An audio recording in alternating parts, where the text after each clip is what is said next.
할렐루야. 감사합니다. 오늘 장로님도 아까 기도해 주신 것 같이 우리가 2023년도 시작하면서 이 표를 걸어놨잖아요. 그러나 너는 배우고 확신한 일에 거하라. 굉장히 중요한 그 말씀이에요.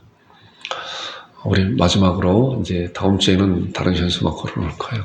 같이 한번 큰 소리를 읽어보겠습니다. 시작. 그러나 너는 배우고 확신한 일에 거하라. 너는 내게 누구에게서 배운 것을 알며. 그리고 쭉 나오는 내가 어려서부터 성경을 알았느니 그 말씀이잖아요. 우리가 말씀을 잘 마음에 담고 말씀을 잘 또 암송하고 이렇게 했으면 좋겠습니다. 그래서 말씀을 따라가는 여러분들이 되기를 주님으로 축원드립니다.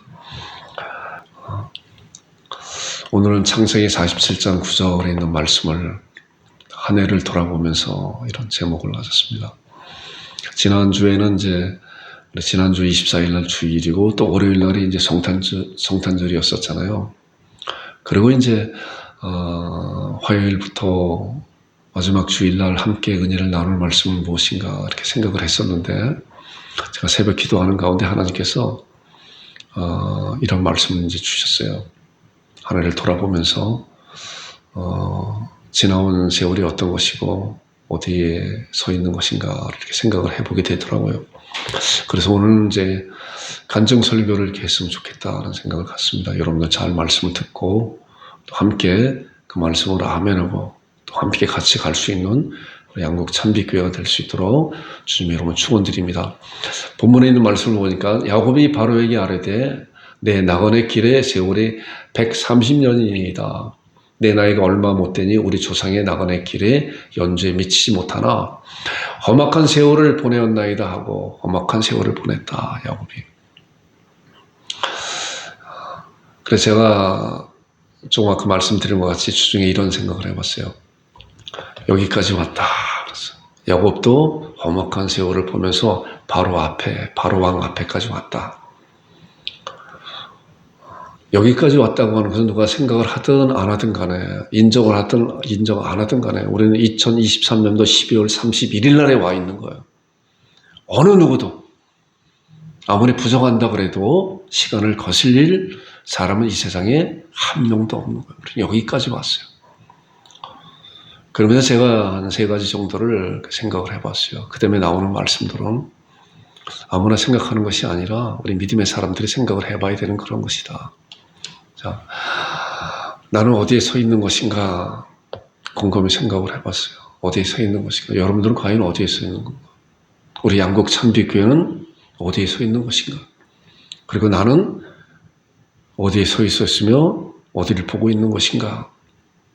그리고 나는 어디로 갈 것인가? 내가 어디로 갈 것인가?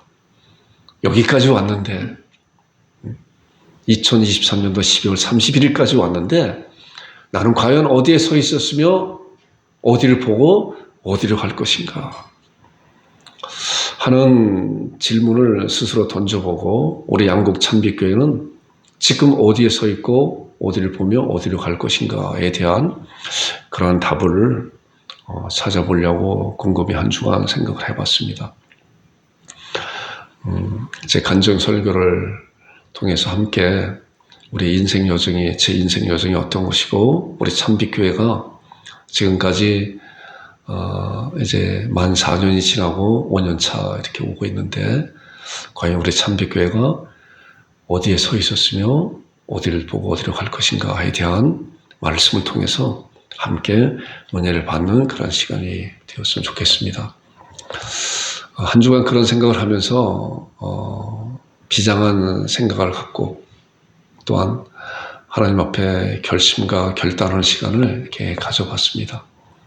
자, 다시 이제 본문에 있는 말씀을 보니까 이제 이 본문에 있는 말씀이 사실 오늘 이제 강해 설교하려고 하는 그런 말씀이 아니라 제가 간증 설교를 하면서 어떠한 말씀이 좀 이렇게 적절할까라고 하는 그런 생각 가운데 야곱의 말씀이 이렇게 생각이 났어요. 야곱에 대한 그런 야곱과 그 야곱의 그 주변 자녀들의 그런 말씀에 대한 그 기록이 창세기가 1장부터 50장까지 있는데 거의 한 40%, 약 40% 정도 이렇게 차지하고 있는 그런 말씀이에요, 보니까. 그래서 야곱이 얼마나 험난한 그런 세월을 살았나. 이제 이 부분은 야곱이 팔레스타인 지역에서 가나안 땅에서 살고 있다가 온 지역이 다 흉년이 들어서 이제 먹을 것이 없었잖아요. 그리고 11번째 아들, 내가 사랑하는, 야곱이 사랑하는 그 라헬의 아들, 그 요셉이 형제들의 그 미움을 받아서 죽었는지 알았어. 죽었다고 보고받았잖아요. 아들들에게. 짐승들이 잡혀왔다고. 그래서 야곱은 그런 줄 알았었는데 어느 날인가 보니까 자기가 그렇게 사랑하는 요셉이 살아있다는 얘기예요. 살아있다고. 그래서 그것도 살아있을 뿐만이 아니라 애굽 땅에서 정말 왕다움으로 국무총리로 있는 그런 소식을 듣고 이제 정말 양식이 없어서 애굽 땅으로 다 이주하게 되잖아요. 이런 이제 자세한 이야기는 지금 말씀드리지 않아도 다음에 또 창세기 말씀 함께 은혜 나눌 때 그때 구절마다 함께 풍성한 은혜를 나눴으면 좋겠습니다. 그래가지고 갔잖아요. 가서 이제 요셉을 통해서 바로 왕 앞에 이제 자기 아버지를 소개하는 거 아니에요. 그래서 야곱이 바로에게 아뢰되 물어봤잖아요. 야곱에게 내 나그네기 세월이 130년이었다라고 이렇게 말하는 그 내용이 우리 읽은 그 본문의 말씀이에요. 내 나그네기 바로 내가 지금 이 130년 동안 이런 삶을 살면서 바로 왕 앞에 내가 서 있습니다라고 하는 그런 얘기랑 마찬가지예요. 그리고 내 나이가 얼마 못 되니 우리 조상이 나그네 길에 연주에 미치지 못하나 험악한 세월을 내가 보냈습니다. 130년 동안. 야곱은 우리가 이제 잘 아는 것 같이 얼마나 험악한 세상을 보냈어요. 자기 형들에게 야곱이 자기 자녀들 또한 에서를 통해서 이제 죽임을 당하려고 하는 그런 것 때문에 자기 외삼촌 라반의 집에 가서 살고 있다가 또 아내를 얻는 그런 여러 가지 그런 과정 가운데서 많은 밤낮 힘들게 그런 살아온 가운데 그리고 이제 자녀들을 데리고 이제 다시 자기 고향으로 오는 가운데서 에서가 400명의 그런 군사나 마찬가지죠. 데리고 자기를 온다고 하는 그런 소식을 듣고 얼마나 기절초풍했어요. 그래서 야복강 나루터에서 처절한 그런 기도를 하잖아요. 그런 야곱이 나중에는 이스라엘로 하나님과 겨루해서 이겼다라고 하는 그런 이스라엘로 이름이 변경되는. 그래서 야곱이라고 하는 이따가도 말씀드리면 야곱이라고 하는 것은 아주 탐욕이 가득한 그런 이름이에요. 그래서 에서의 장자권을 취해서 결과적으로 그런 많은 세월을 가서 그래서 그런 세월 가운데서 험악한 세월을 보내었다 하는 그런 이야기를 하는 거예요.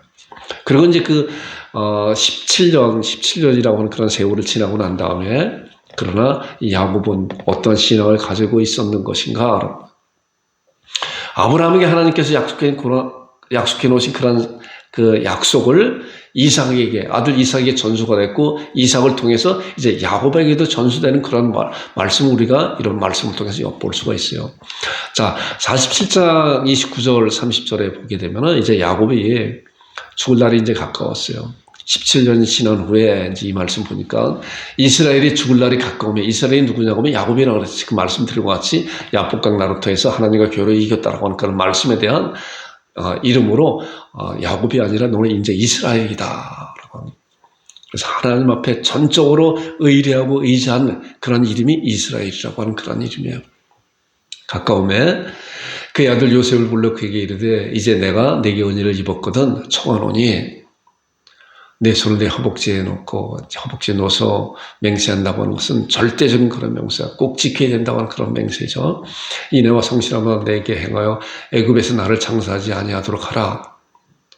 애굽에다가 나를 장사하지 않으려고 하라. 내가 이제 죽을 날이 가까웠는데 아직 애굽에 살고 있는데 우리 조상 우리 할아버지 아브라함에게 약속한 하나님께서 이제 때가 되면은 이 애굽 땅에서 건져내서 우리를 아브라함에게 약속한 가나안 땅, 젖과 꿀이 흐르는 가나안 땅으로 너희들을 인도할 것이기 때문에 나를 여기다가 장사하지 말고 그 다음에 나오는 말은 내가 조상들과 함께 눕거든 너는 나를 애굽에서 메어다가 조상의 묘지에 장사하라. 가나안 땅으로 가라.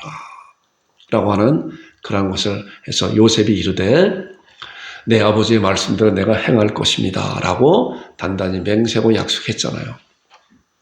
우리가 이러한 말씀을 통해서 알 수 있는 것은 자, 야곱은 어디에 서 있는 것인가? 내가 험악한 세월을 지나보면서 이제 바로 앞에 서 있었지만은, 그러나 그 마음의 신앙은, 애굽 땅에 있었지만 그 마음의 신앙은 아브라함의 약속한 하나님의 그 약속을 바라보면서 어디에 있어요? 가나안 땅에 있어요.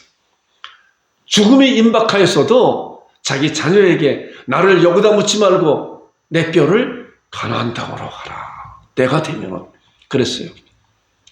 자, 그런 땅에 요셉이 그 실천했나요? 네, 그렇게 하겠습니다. 라고 약속을 했지만 요셉 시대에 열리지 않았잖아요. 그래서 이제 요셉도 50장에 가보니까 요셉도 아버지 야곱으로부터 받은 그런 신앙의 전수가 요셉에게도 또 똑같은 그런 말씀을 해보니까 요셉이 이제 죽은 날을 임박해서 요셉이 또 이스라엘 자손들에게, 자, 야곱의 그런 자손들이 이제 많이 번성하기 시작했잖아요. 자손들에게 맹세시켜 이르시기를, 여기 보니까 아까 야곱이 이제 나를 메고 가라고 하는 그런 거에 대한 분명한 내용이 이 말씀 가운데 있어요. 보니까 하나님이 반드시 당신들을 돌보실 것입니다.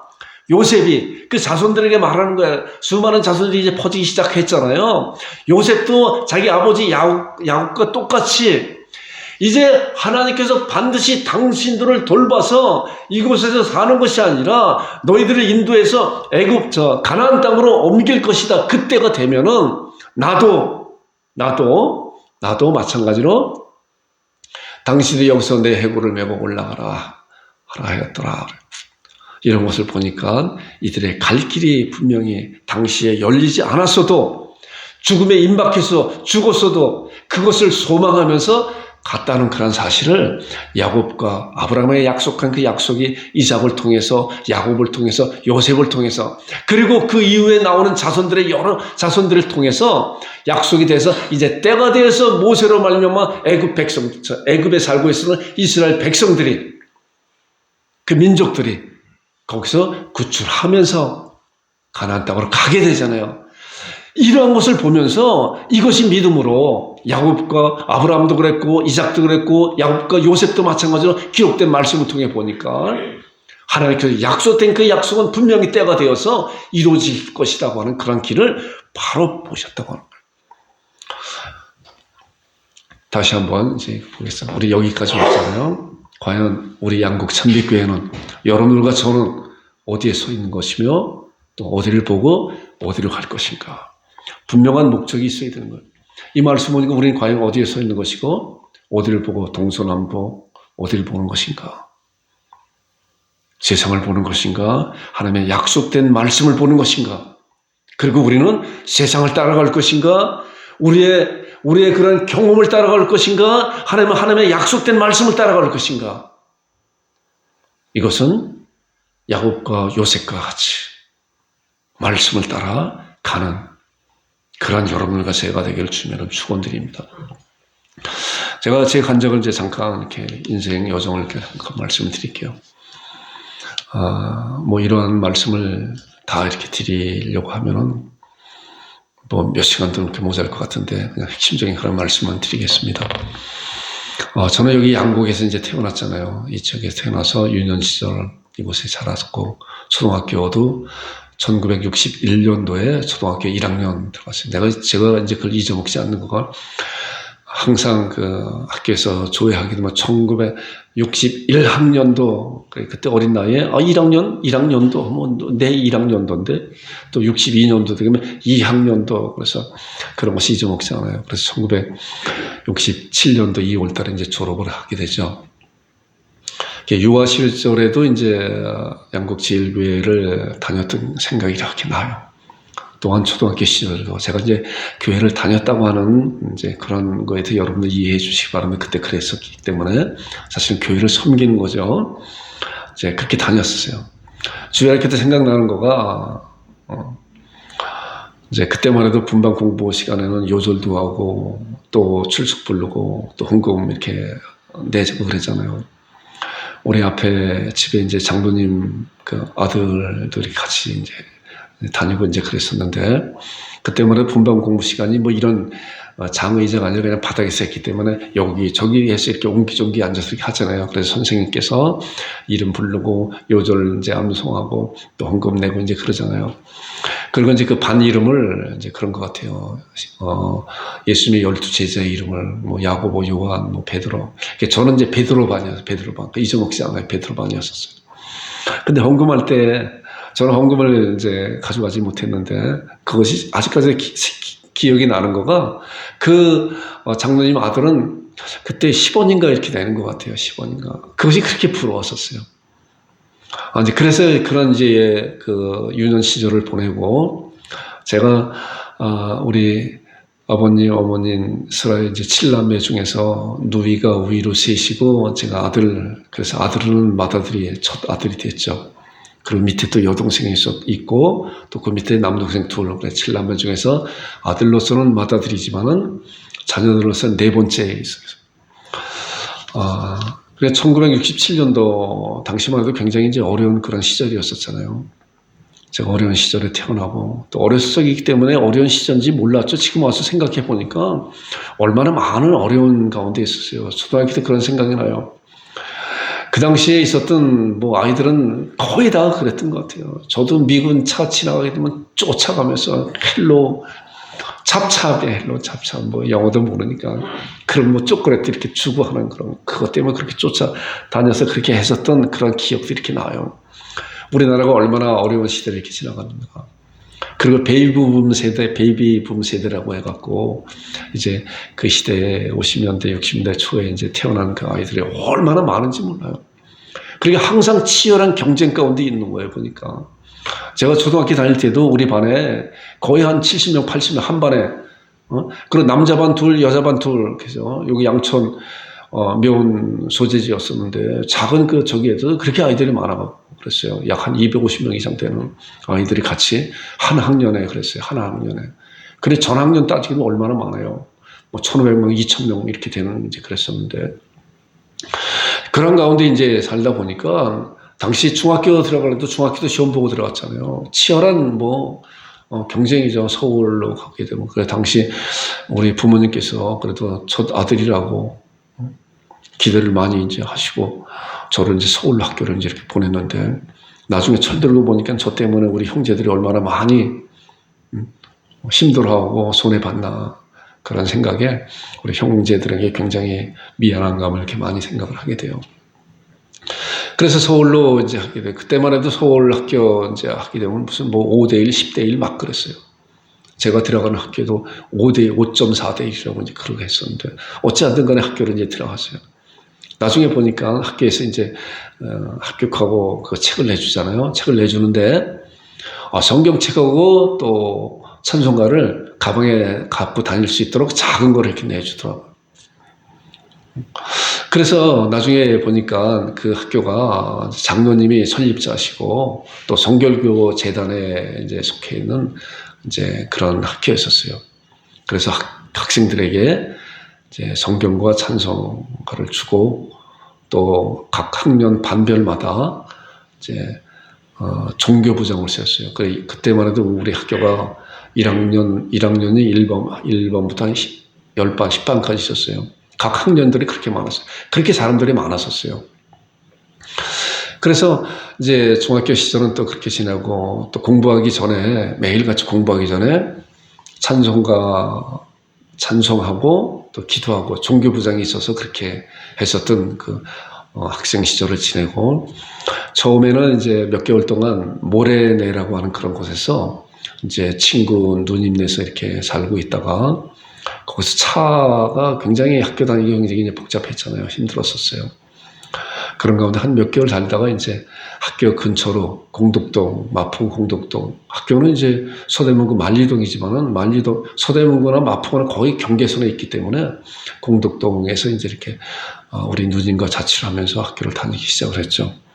그리고 교회는 이제 마포구 아현동에 있는 운하 성결교회 전에 몇 년 전에 한번 가봤었어요. 갔었는데 안에 들어가 보려고 했더니 그날 마침 문이 잠겨 있어갖고 가보고 싶어서 갔었는데 겉에서만 이렇게 보고 그랬습니다.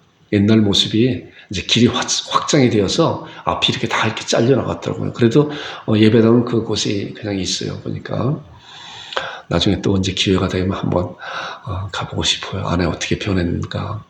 그래, 그때 그 교회 이제 담임 목사님 연세가 많으셨는데, 이름도 잊어먹잖아요. 화자, 정자, 최화정 목사님이에요. 지금은 소천하셨겠죠. 그리고 그 교회는 이제 이사장님을 비롯해서 학교에서 이렇게 설립한 그런 또 교회가 돼서 많은 교사들이 그 교회에 이렇게 나오셔서 예배 드리고 했었던 그런 교회예요. 저는 학생 시절은 이제 거기서 이렇게 보냈죠. 제가 살고 있는 그 집에서 또 가깝기 때문에 학교도 가깝고 또 교회도 가깝고 이제 그랬었어요. 그런 가운데서 중고등학교에서 또 그 성경 과목이 있었어요. 일주일에 한 번씩 성경 과목을 이제 공부하는데, 그 교목실이 있어서 목사님들이 몇 분이서 이제 그런 것을 담당하고 그러셨는데, 자연스럽게 성경을 공부하고 또 성경을 공부할 뿐만이 아니라 성경 시험 보잖아요. 성경 시험 보니까 점수를 잘 맞기 위해서 공부 또 해야 되잖아요. 그리고 또 일주일에 한 번씩 금요일 날 전체적으로 강단에 다 모여서 교목실장님을 중심으로 해서 이제 이렇게 예배 드리는, 또 대표 기도는 또 선생님들이 이렇게 하시고 그랬었던 기억이 납니다. 학생 시절을 그렇게 지냈는데, 제가 고등학교 때 이제 고등학교 3학년 때 몸이 많이 이제 이렇게 안 좋아서 학교를 한 15일 정도 이렇게 쉬었었던 기억이 나요. 그래서 양곡에 와서 그렇게 쉬었는데, 아주 중요한 시기에 그래서 이제 공부도 제대로 못하고 대학교도 못 가고 그래서 다시 이제 양곡으로 내려왔죠. 그리고 잠시 청년 시절에 이제 좀 방황하는 그런 시간이 있었지만은, 그래도 바로 이제 교회로 돌아오고 또 병역 의무를 마치고 또 장사를 하기 시작했잖아요. 그런 가운데 또 아내와 또 결혼하는 그런 과정이 있었고, 그리고 양곡, 제가 어려서부터 섬겼었던 양곡 제일교회에 다시 이제 섬기기 시작하면서 주일학교를 약 한 25년 이상 이렇게 주일학교를 섬기고, 또 교회에서 또 직분도 맡고, 또 주일학교에 그런 책임 있는 그런 부분도 맡으면서 그런 가운데 있었죠. 네, 그런 가운데 또 가전 장사를 하면서 한 25년, 30년 했나요? 그런데 또 여러 가지 몸이 안 좋은 가운데 정리를 하고 다른 장사하는 가운데 제가 또 큰 실수를 이렇게 범하게 되죠. 그래서 재정적으로 많은 어려움을 또 겪게 되는 거죠. 이런 것을 나중에 보니까 제가 그 돈에 그런 욕심이 있었구나 하는 생각 가운데서 그랬구나 하는 것을, 모든 그런 문제가 다른 사람에게 있는 것이 아니라 나에게 있었구나 라고 이렇게 생각이 되어지고, 또 나중에 지나와서 보니까 또 하나님께서 그런 허락하신 가운데 목회자를 세우기 위한 하나의 과정 가운데 있었구나. 그래서 돈의 어려움이 얼마나 무서운 것이며, 또 그런 가운데서 정말 갈 때까지 이렇게 가는 것 같아요. 저는 그런 경험을 많이 해봐요. 갈 때 가서 누가 뒤에서 정말 새끼손가락으로 살짝만 밀어도 천길 낭떠러지로 떨어질 것 같은 그런 가운데 있었는데, 그래서 나를 받쳐주는 그런 것이 신앙이라고 하는 하나님의 그런 은혜로, 그럴 때마다 전혀 움직이지 않으셨다가 하나님께서 보고만 계시다가 일으켜 주시는 것을 몇 번씩 경험을 하게 됩니다. 그런 가운데 어느 날인가 이제 그 마음 가운데, 저는 이제 위에 누님들이 셋이 있고 저 있고 또 밑에 여동생이 있고 이제 그렇지만, 그래서 그런지 성격 형성이 남한테 나서서 이렇게 잘 이야기하는 것을 아주 많이 꺼려했었어요. 그리고 누가 노래 시키는 걸 아주 싫어했어요. 전에 한번 그 얘기 했었던 적이 있었죠. 어디 놀러 가더라도 노래 시키는 거 싫어서 놀러 가지 않고 그랬었어요. 그랬었던 그런 사람인데, 하나님께서 어느 날인가 이제 그 목회자의 길을 가려고 하는 그런 마음을 이렇게 주신 것 같은데, 저는 아닙니다. 그러니까 어느 목사님 이제 두 분과 또 상담을 하게 됐어요. 그래서 그 목사님께서 가장 아주 귀한 권면을 해주시더라고요. 당시에 제가 장로 직분을 받고 장로로 섬기고 있었던 이제 교회에 있었는데, 양곡 제일교회 목사님이 아니라 다른 교회 이제 목사님 아는 목사님인데, 두 분은 알지 못해요. 저는 이제 양쪽 다 분을 아는 분인데, 그 목사님께서 그런 권면을 하시는 거예요. 장로님, 그런 것이 있다고 하면은 한번 하나님 앞에 정말 이런 문제를 가지고 기도하면서 문제를 한번 여쭤보세요. 그래서 저는 그러한 말씀에 정말 귀한 권면이다라고 생각을 하고, 이제 오살리 기도는 이제 그 전에 자주 갔었기 때문에, 우리 집사님들 자주 갔었기 때문에 오살리 기도원에서 이제 3일 동안 금식을 하면서 기도하는 가운데 있었는데, 아무 마음의 동요가 없어요. 그래 그냥 내려왔죠. 그냥 내려오고, 새벽 예배는 날마다 새벽 예배를 드리면서 기도하면서, 그런데 어느 날인가 마음 가운데 그런 사인이 오는 거예요. 아, 이거구나. 하나님께서 주시는 그런 사인이. 그래서 그때부터 하나님께서 주시는 그런 사인이 어떠한 건가 말로 표현하지 못하지만 그런 사인을 알 수가 있어요. 그거구나. 그래서 그때 하나님 앞에, 그동안 하나님 앞에 기도하면서 어떻게 되는 겁니까? 기도원에 가서 금식하면서 기도했죠. 아무 마음의 동요가 없어서 그냥 내려왔는데, 그날은 새벽에 하나님 앞에 나의 모든 것을 제가 그렇게 하겠습니다 라고 다 하나님 허락을 했어요. 하나님, 제가 그렇게 하겠습니다. 앞뒤 가리지 않고 하나님께 주신 그런 은혜대로 제가 하나님께서 하나님의 종으로 사용하신다고 하면은 제가 그 길을 가겠습니다 그랬어요. 근데 상황을 보니까 아까 말씀드린 것 같이 아무것도 없잖아요. 내가 가정인데 가정은 어떻게 이끌어갈 것이며, 또한 학비는 어떻게 해야 돼요? 제가 대학교를 못 갔기 때문에 대학 과정 4년, 대학원 과정 3년 해서 7년을 공부를 해야 되는데 그걸 어떻게 될 것인가. 그런데 나중에 보니까 하나님께서 다 미리미리 계획해 놓으신 거예요. 감동을 주신 분들이 있어요. 보니까 오늘 장로님, 오늘 권사님께서 저에게 그러한 소식을 듣고 적극적으로 또한 이렇게 하게 후원해 주시고, 그리고 그 장로님과 권사님은 지금도 친정 어머니가 친정 딸한테, 시집간 딸한테 챙겨주는 것 같이 얼마나 자주 챙겨주시는지 몰라요. 저 강원도에 또 사시고 인천에도 왔다 갔다 하시는 그 두 장로님과 권사님이신데, 그래요. 너무나 감사하죠. 저한테 하는 것이 아니라 저를 통해서, 우리 양곡찬빛교회 하는 것이 아니라 양곡찬빛교회를 통해서 하나님 앞에 드리는 것이구나. 우리는 받고 하나님 앞에 그분들을 위해서 기도할 뿐이구나 라고 이렇게 생각이 되어져요. 그럼 오늘 권사님은 또 그 얘기를, 제가 그렇게 간단한 말씀 어디서 들었는지 저를 불러서, 장로님 걱정하지 마세요. 제가 7년 동안 학비 다 대주겠습니다. 쉽지 않잖아요. 그런데 7년 동안 한 번도 빠지지 않고 해주셨어요. 제가 이런 간증할 때 우리 동기 목사님한테 혹하다 간증해요.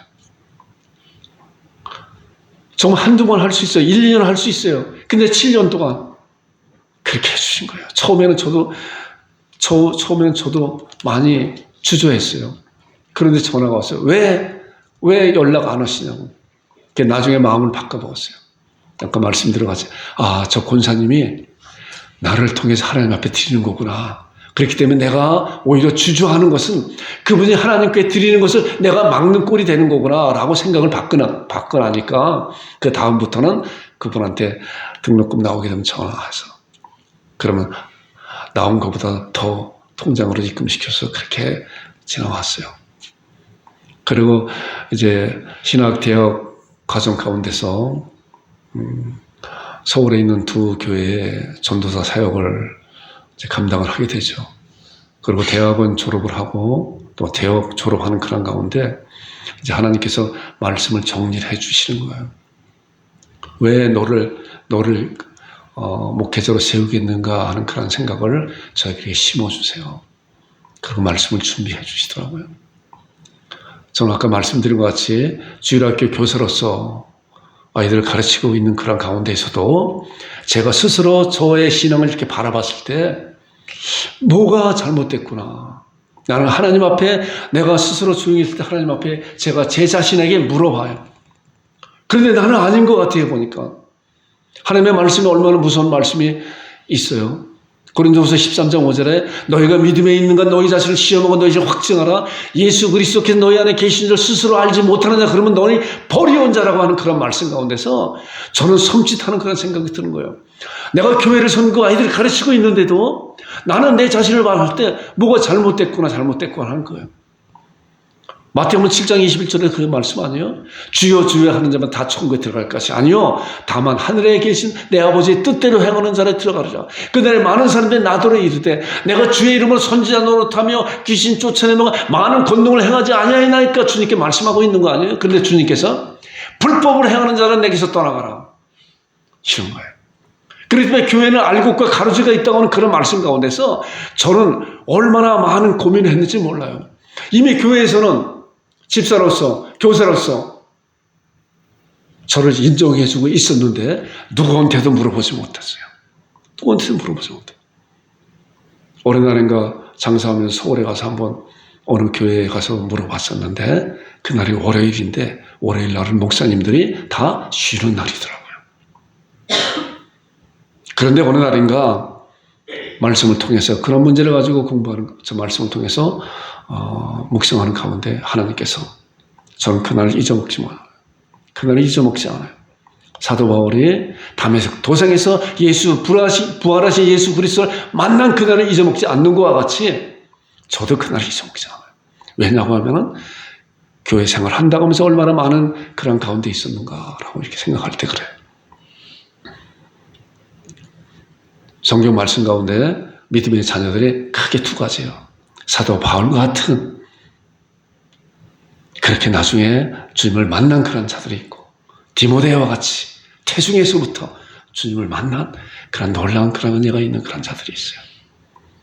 그렇기 때문에 우리 그런 말씀을 통해서 내가 지금 예수님은 나의 주님이시오. 사도신경 고백하는 그런 말씀이 전부 다 나의 믿음으로 고백합니다 라고 하는 그런 자들은 하나님 앞에 하나님의 자녀로 의롭다 칭함을 받은 그런 자들이라 라고 그래서 우리가 말씀을 잘 갖고 있어요.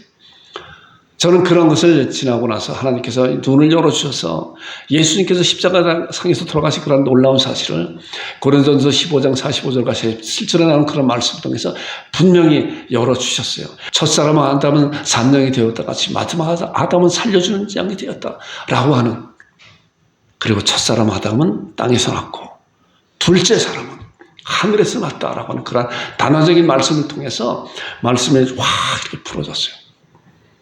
아담이 갖고 있었던 모든 것을 마지막 아담인 예수 그리스도께서 마지막으로 끝내주셨고, 그리고 둘째 사람으로 부활하신 둘째 사람으로 거듭난 놀라운 사실을 주님께서 열어주신 순간 나의 죄가 마지막 아담으로 끝나버렸다는 그런 사실을 알고 죄의 짐을 무겁게 있었던 그런 모든 문제에 풀어진 거예요.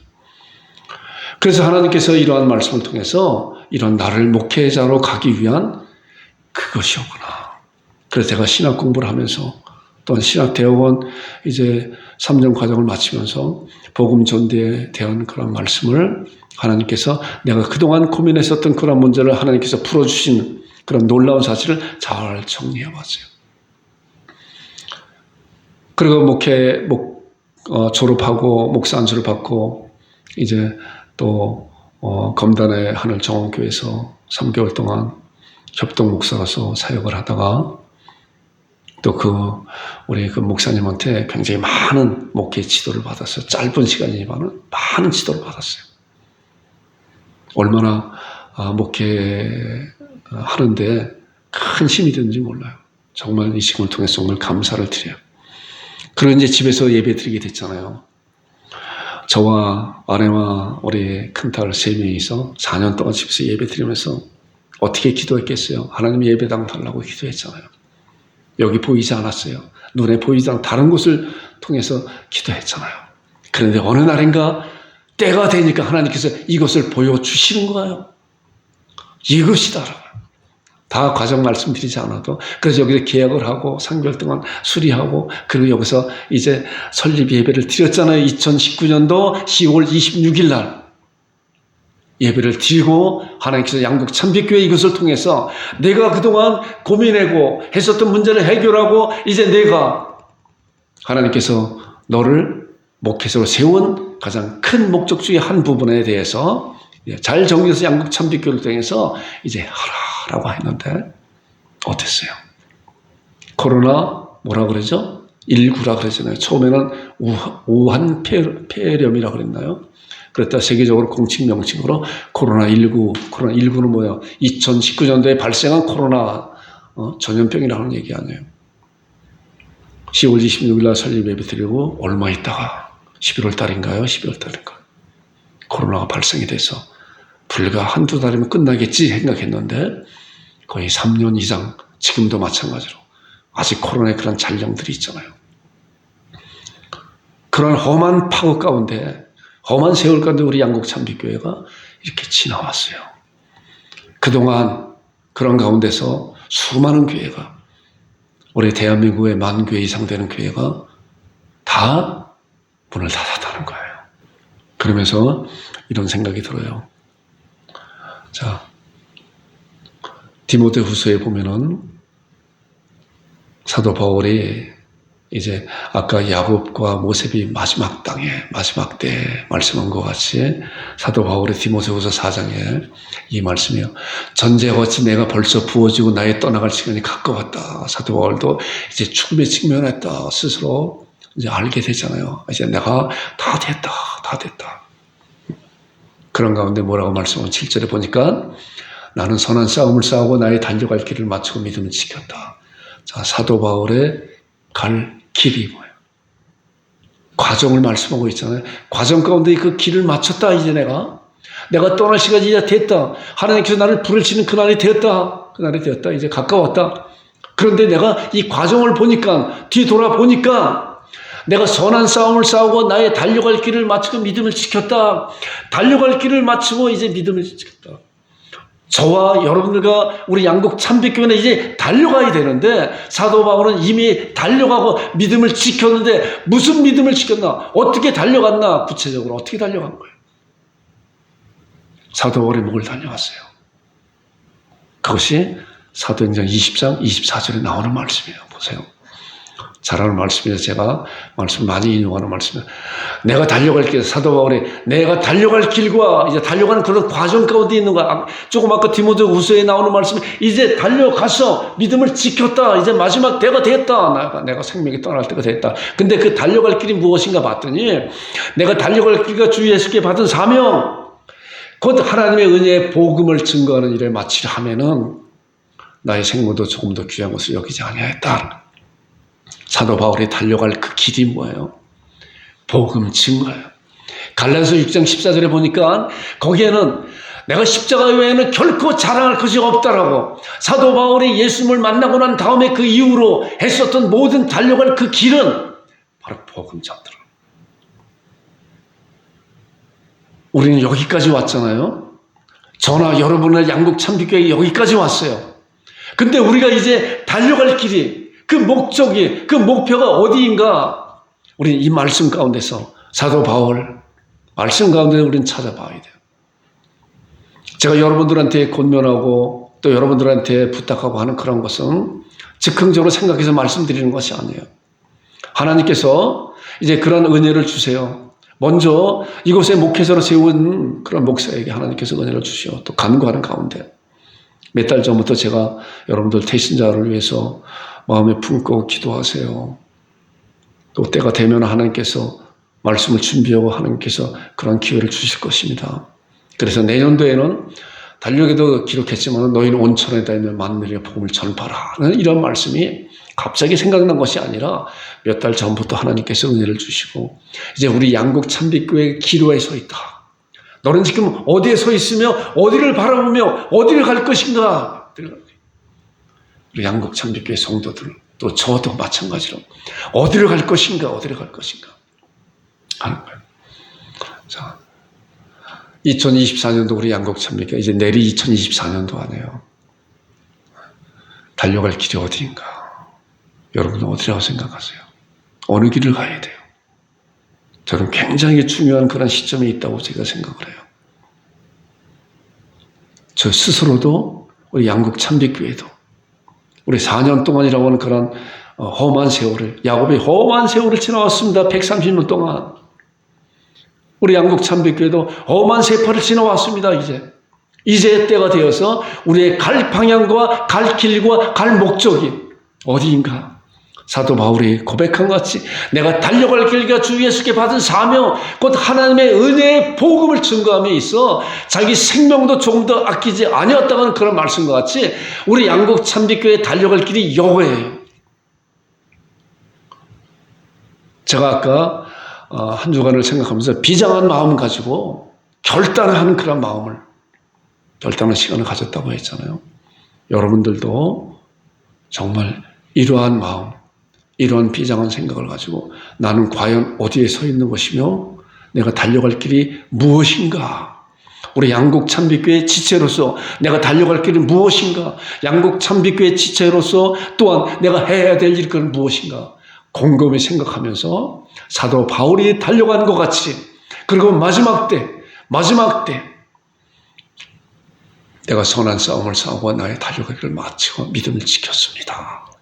그래서 이제후로는 내게 은혜의 멸류가 하나님께서 그런 멸류관을 줄 것이고 내게만 아니라 주님을 나타나게 사모하는 모든 자에게 주신다고 하는 놀라운 약속을 제가 받겠습니다 하고 우리와 우리 양곡 참빛교회 달려갈 길이 무엇인가? 제가 잘 아는 말씀이죠. 제가 이미 말씀했거든요. 복음 전도의 길을 갈 것이에요.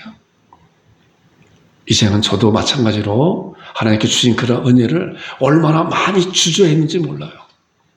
이런 핑계 저런 핑계 대고 말도 제대로 못하고 권면도 못하고 그러나 보니까 말씀 보니까 마태복음 28장 18절에서 나오는 그런 말씀을 보니까 하늘과 땅의 권세를 내게 주셨으니 예수님께서 부활하시고 제자들에게 말씀하는 거예요. 하늘을 승천하기 전에 하늘과 땅의 모든 권세를 내게 주셨으니 하늘과 땅의 모든 권세를 가신 주님께서 이제 너희들은 가서 모든 족속으로 제자를 삼아라 이렇게 명령하는 거예요. 이런 명령을 받는 자는 그 왕권을 가지신 하나님께서 이제 그러한 증거할 수 있는 그런 능력도 부여해 주신다는 거예요.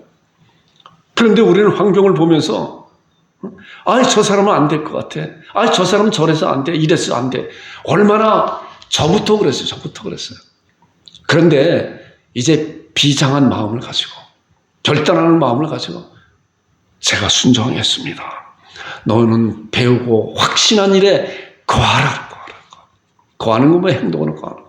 여러분들과 제가 이제 2024년도 내일 맞이할 텐데 우리가 먼저 기도하면서 이러한 말씀을 가지고 우리 양곡 참빛교회 갈 방향이 이제 세워졌어요. 그리고 여러분들과 함께 그 말씀에 대한 은혜를 나누는 거예요. 여러분들과 마음가짐에 이 목사도 이제 결단을 가지고 결심을 가지고 하나님 앞에 하나님이 사용해 주세요. 하나님께서 말씀하신 대로 너희는 가서 모든 족속 제자를 삼아라. 내가 선포하고 그가 듣든지 안 듣든지 그건 그들의 문제고 내가 할 일은 너희는 가라. 모든 족속으로 구분하지 말고 전해라. 올해 이런 사명을 2024년도에 잘 감당해서 정말 2024년도 10월 26일 올 때 하나님께서 어떤 열매를 맺어주셨나를 통해서 하나님의 영광 돌리는 이러한 시간을 가졌으면 좋겠습니다. 생각이 들어요. 자, 전도에 대한 그런 것을 이제 또 틈틈이 날 때마다 여러분들에게 이제 그 말씀에 대해서 제가 이렇게 드릴 거예요. 아주 핵심적인 그런 말씀을 잘 요약해서 말씀으로 준비하고 연습하고 묵상하고 그것을 먼저 내가 확신을 갖고 말씀에 대한 말씀을 확신을 좀 가져야 돼요. 확신을 갖기 위해서는 뭐야? 말씀을 계속적으로 암송하고 묵상하고 그 말씀이 무엇인가 하나님께 나에게 주신 말씀이 무엇인가 그래야만이 확신을 가지고 증거할 수 있는 거예요. 그래서 우리 양곡 참빛교회는 사도 바울과 같이 복음 전도하는 그런 교회로 하나님께서 이미 세우신 것 같이 이제 때가 되어서 우리는 그 길을 갈 것이니까 여러분 단단히 하나님 앞에 결심하면서 준비하면서 그 복음의 길을 가는 여러분들과 제가 되기를 주님의 이름으로 축원드립니다. 합심 기도하겠습니다.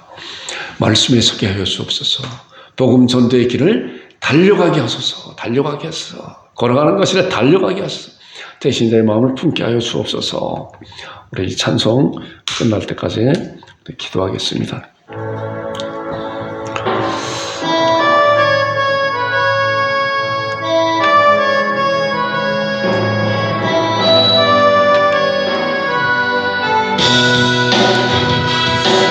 하나님 아버지 하나님